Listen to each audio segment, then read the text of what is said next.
Faleminderit. Unë do bëj një diskutim të shkurtër për sa i përket shëndetit publik.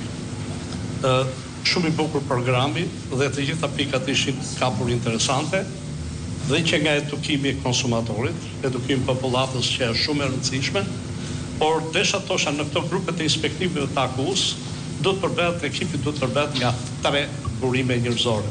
Ku duhet të jetë veterineri, profesionisti i shëndetit siç janë me shëndet publik, dhe njëkohësisht duhet të jetë kimisti që duhet të jetë ndërlidhës.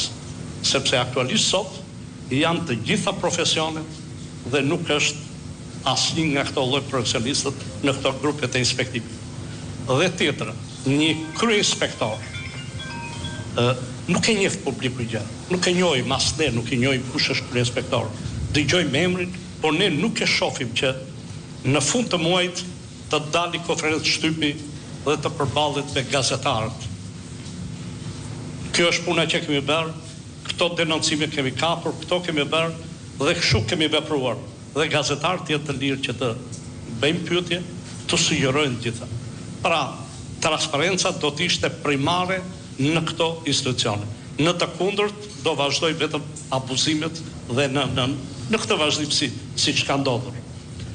Pra, te burimet njerëzore nuk do të jenë gjithë grupet si që janë bie fjala me histori, me gjeografi, do të jenë specialistë që të mbrojmë shëndetin publik. Do kalojmë pak se dhe kjo me mbrojtjen e shëndetit publik, pikërisht tek duani, doktor. Qeveria juaj ka bërë ligjin e duanit në 2006 dhe unë ju ka falderuar dhe ju falderoj përsëri. Është ndër ligjet që edhe Organizata Botërore e Shëndetit, Europiane dhe më gjerë, u habit që Shqipëria arriti të bënte një ligj të tillë modern, siç në ato kohë në 2006 ne kishin 8 deri në 9 vende të Bashkimit Evropian. Dhe kjo është një gjë shumë e mirë për mbrojtjen e shëndetit publik dhe sensibilizimin e opinionit publik për dëmin që shkakton pirja e duanit në shëndet. Dhe kjo është një reformë thelbësore. Por problematika sot, unë do ngrej vetëm një problem. Sot hyjnë 250 lloj vepesh në vendin ton të ndryshme në dogan.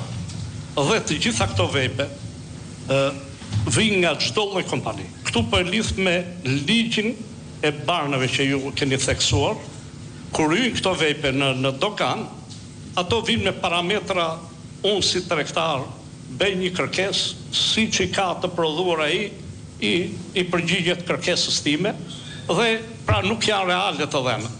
Dhe në këtë drejtim ndodh ajo që duhet vendosur në nenin e duanit e një paragraf që të lejon ato produkte që së paku lejon në 2 vendet Bashkimit Evropian. Kjo përputhet me ligjin e barnave, e njëjta gjë, kjo do të mbrojë shëndetin publik, sepse sot jemi të pambrojtur nga tregtia e paligjshme. Dhe tjetra, tregtia e paligjshme të produktet të duanit është e frikshme, e pranon dhe qeveria, 25 deri 30%, por janë shifrat më të mëdha dhe në vitin 2023 13.3% zonë akcizat e duanit mbas produkteve të naftës. Dhe është me një shumë 280 milion euro.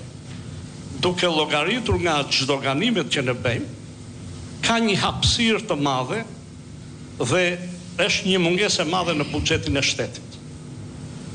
Duke kalkuluar shifrave në këtë drejtim, buxheti i shtetit u mbet më shumë se 120 milion euro vetëm nga akcizat, nga tregtia e paligjshme duanit.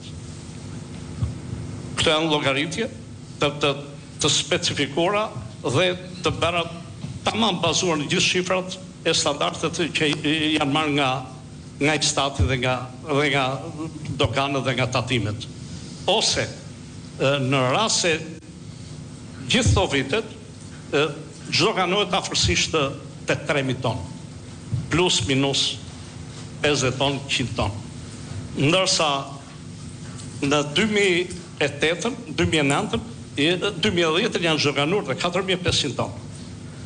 Në qoftë se ne 3.168 ton u çdoganuan duan në vitin 2024, llogaritet që Kosova ka çdoganuar 4160 tonë.